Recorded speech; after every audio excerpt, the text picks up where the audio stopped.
Clique no botão de curtir, inscreva-se no canal e ative o sininho de notificação. Regina Celi, letare, alleluia. Quia quem meruissi portare, alleluia. Resurrexit sicut dixit, alleluia. Ora pro nobis Deum, alleluia.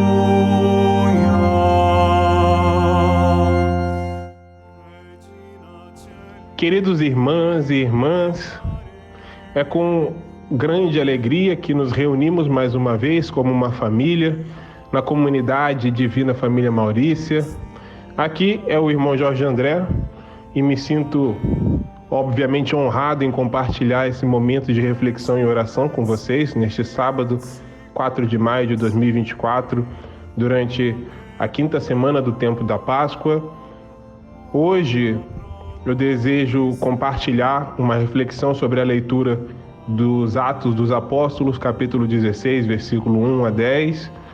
E também quero reservar um momento especial para unir nossos corações em oração e elevar nossas preces pelos pedidos de prece da comunidade e por todos que acompanham o nosso canal aqui no YouTube. Se você tem alguma intenção especial, deixe a gente saber nos comentários, que as nossas orações possam levar consolo e esperança para todos.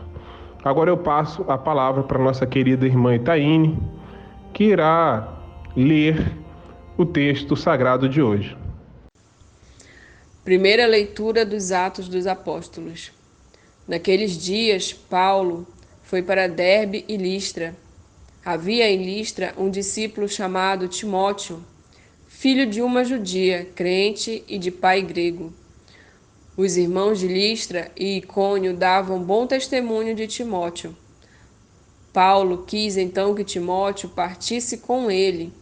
Tomou consigo e circuncidou-o por causa dos judeus que se encontravam nessas regiões, pois todos sabiam que o pai de Timóteo era grego. Percorrendo as cidades, Paulo e Timóteo transmitiam as decisões que os apóstolos e os anciãos de Jerusalém haviam tomado e recomendavam que fossem observadas. As igrejas fortaleciam-se na fé e de dia para dia cresciam em número. Paulo e Timóteo atravessaram a Frígia e a região da Galácia, pois o Espírito Santo os proibira de pregar a palavra de Deus na Ásia. Chegando perto da Mícia, eles tentaram entrar na Bitínia, mas o Espírito de Jesus os impediu.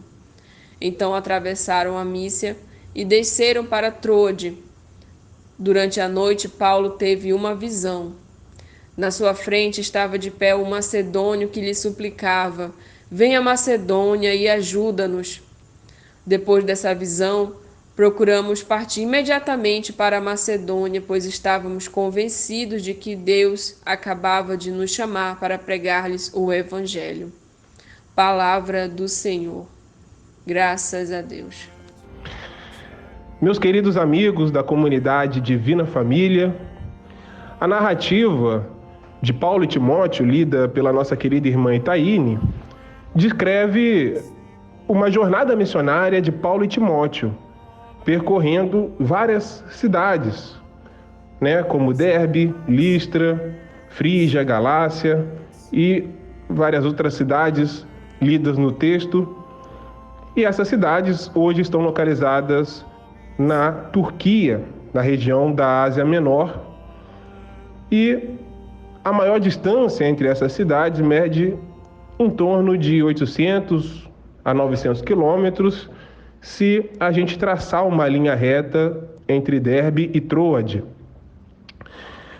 Agora, Quando a gente fala de uma jornada missionária, nós falamos de uma missão religiosa, de uma missão espiritual, onde um indivíduo ou um grupo de pessoas viajam para espalhar e compartilhar a sua fé e os ensinamentos religiosos com outras pessoas em diferentes lugares, né? E essa jornada pode envolver várias atividades, desde pregação até uma ajuda humanitária, dependendo do objetivo da missão e das necessidades da comunidade visitada.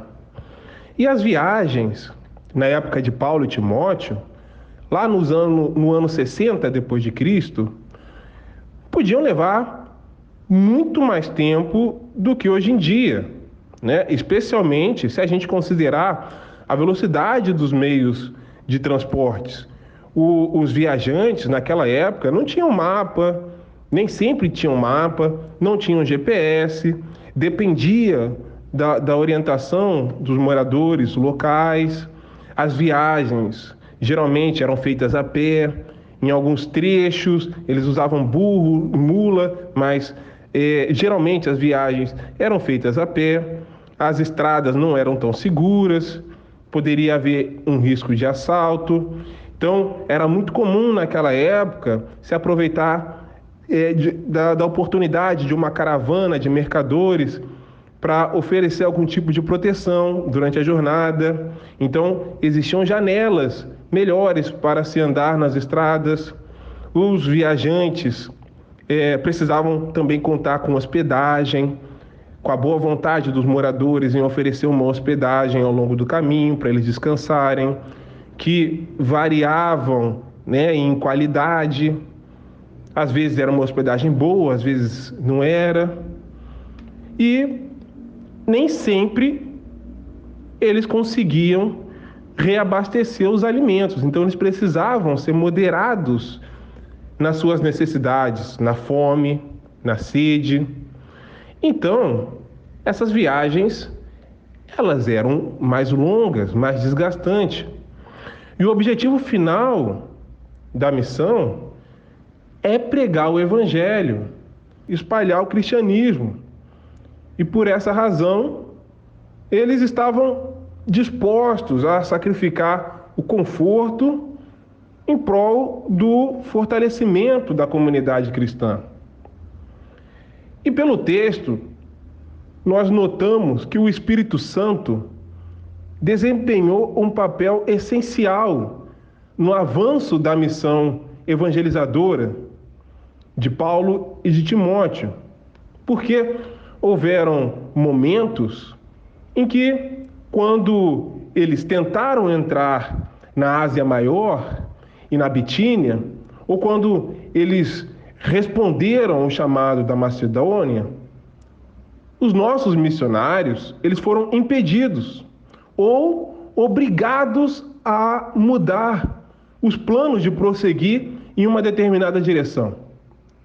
Essa mudança de rota, de caminho, ela está diretamente atribuída à intervenção do Espírito Santo, direcionando os nossos missionários para onde Deus os queria, para onde Deus estava chamando e não para onde eles haviam planejado seguir.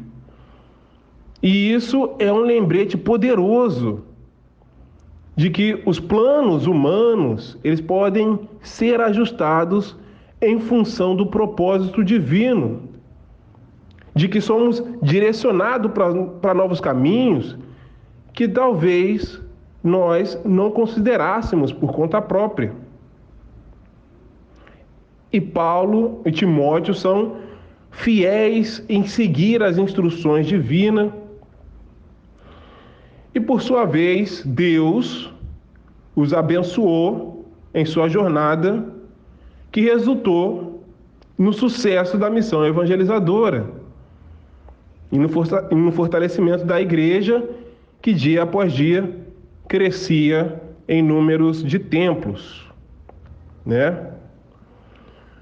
A própria missão de Paulo, a própria decisão de Paulo de circuncidar Timóteo, por causa dos judeus que havia na região, mostra para a gente um exemplo de submissão à vontade de Deus. Porque, embora a circuncisão em si já não fosse mais uma exigência espiritual, o Paulo reconheceu a importância de evitar barreiras desnecessárias para compartilhar a mensagem do Evangelho. Então, nessa passagem, nós somos inspirados por Paulo e por Timóteo a buscar o discernimento espiritual na nossa própria jornada. Que a gente possa, como Paulo e Timóteo, permanecer fiéis em seguir as instruções do Evangelho, sempre reconhecendo e não se queixando de que os caminhos de Deus são mais altos que os nossos e que a orientação do Espírito Santo não apenas nos mostra uma direção, mas também o verdadeiro propósito que Ele tem para nós. Que Deus seja louvado. Pai nosso que estás no céu, santificado seja o vosso nome, venha a nós o vosso reino, seja feita a vossa vontade, assim na terra como no céu. O pão nosso de cada dia nos dai hoje, perdoai as nossas ofensas, assim como nós perdoamos a quem nos tem ofendido. E não nos deixeis cair em tentação, mas livrai-nos do mal. Amém. Ora pro nobis